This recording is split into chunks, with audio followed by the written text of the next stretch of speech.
Hey guys, this is Will from Testing. I'm at SCAA 2011, standing outside the La Marzocco booth, getting ready to see the new Strata, which is La Marzocco's brand new pressure profiling machine. I've got Scott lined up to show me exactly how it works. Let's go check it out.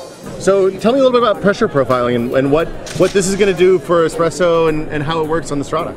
So what it's doing is it's not going to change and make a chocolate cake taste like a key lime pie. Okay. But what it will do is let you find some of the nuances and flavors of an espresso that you normally don't find at 9 bars of pressure. Okay. There are a lot of times where you'll taste the coffee at the cupping table and it'll be fantastic. You'll do a pour over of it, it'll be fantastic.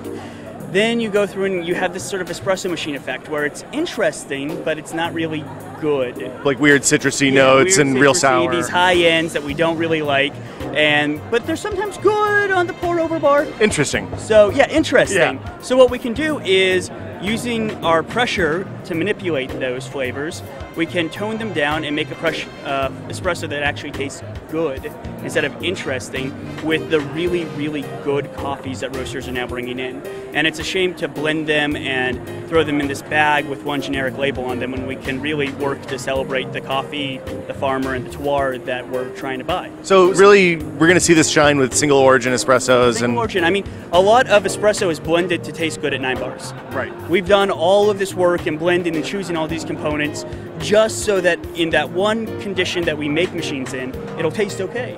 So why 9 bars though? Is it just because of the lever and the Italian machines? So what happened was, first machine came along, we had the lever, which was the safety machine. Okay. And it was called the safety machine because the old style machines actually had a tendency to blow up. So we moved a step forward, we had these great levers. It was awesome, we were producing good espresso. There were a couple drawbacks with them.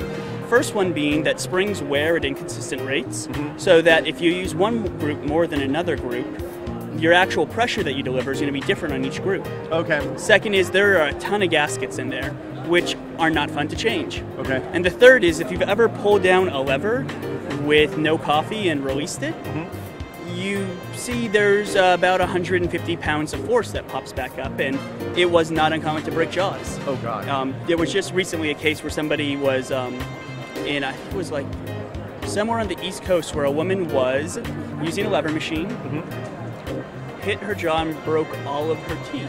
Oh, that's horrible. So not really the favorite machine. So when we had this great thing called the rotary pump come along, where we could set it for one pressure, hit a button, and not have to worry about our employees breaking their jaws. Right. Let's do that. Yeah, it seems like a good idea. Exactly. The problem was that we had this great pressure curve that we got from the lever machine. And, well, we only can choose one pressure that we have to be fixed at. So by pressure curve, you mean it starts high and works low, or starts low and works high, depending on where you are in the... It just goes sort of all over the place with the pressure.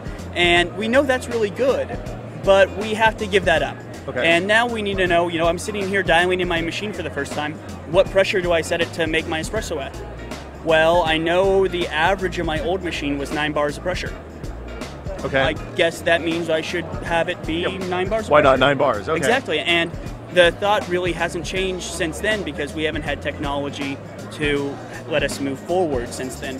So recently with the innovations in DC gear pumps, primarily from the biomedical field, we were able to use those in our espresso industry to actually be able to vary the pressure and do things similar to the lever machines, also do things that are different from a lever machine and may actually be better than the lever, that are all about manipulating that pressure.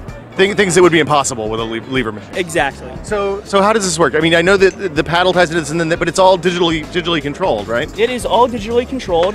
The really fun part about it is I could not sit here and do this all day if I were working in a busy bar. So what we've done is make it so that you can actually record a profile, a pressure curve, and then the barista just has to move the paddle over and it plays that pressure curve back. Oh, fantastic. And we've gone so far as to create a actual PC interface with it so that you can go through on an XY chart and pressure over time, plot out where it's going to be. And just put dots on the curve. Dots on the curves, it fills in the lines, and then just pop it on a USB drive, and then it actually, you leave the USB drive in, and it saves every single shot.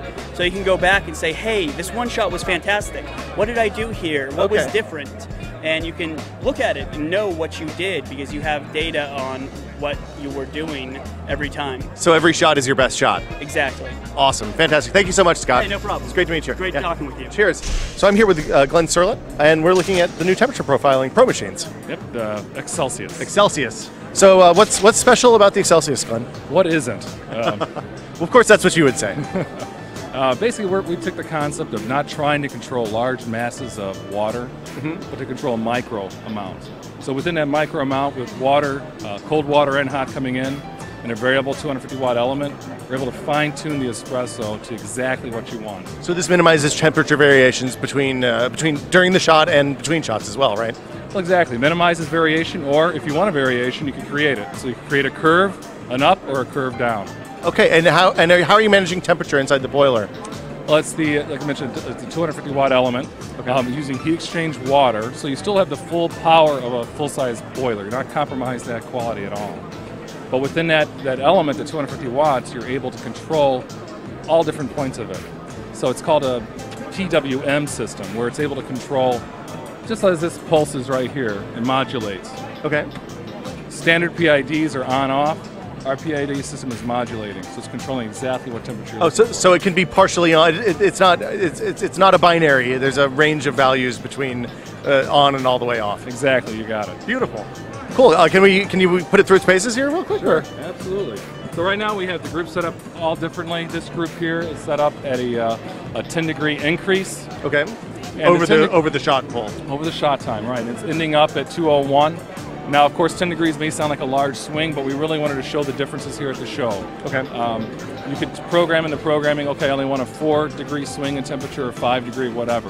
Okay. Okay. And then the barista right now could say, okay, I want this group to go up in temperature, I want it to go down, or I want it to be flat. Okay. So this one here is a flat temperature. Okay. We set at 201 flat, and this one is beginning at 201 and decreasing by 10 degrees. Okay. And you had mentioned earlier that the decreasing seems to be the kind of favored, good starting point at least. Exactly. Most blends seem to react really well to that, but of course we open up all the tools to the barista to do what they would like. Okay. So if they find one that works really well on a decrease or an increase, all be it. The tools are in their hands. Exactly.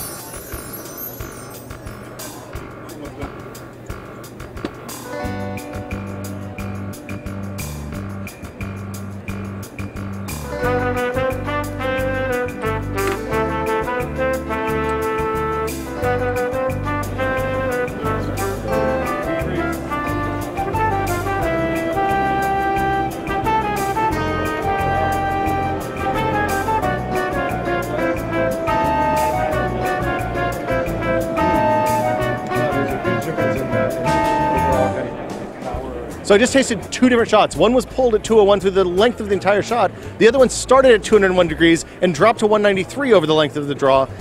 Huge difference in flavor, even though it's the exact same coffee. The 201 degree shot was a little more sour. The shot that dropped through the length had a completely different mouthfeel, a little bit different flavor, much more pleasant, very much like this. And you said this will be available toward the end of summer, right, Glenn? That's the plan, late summer.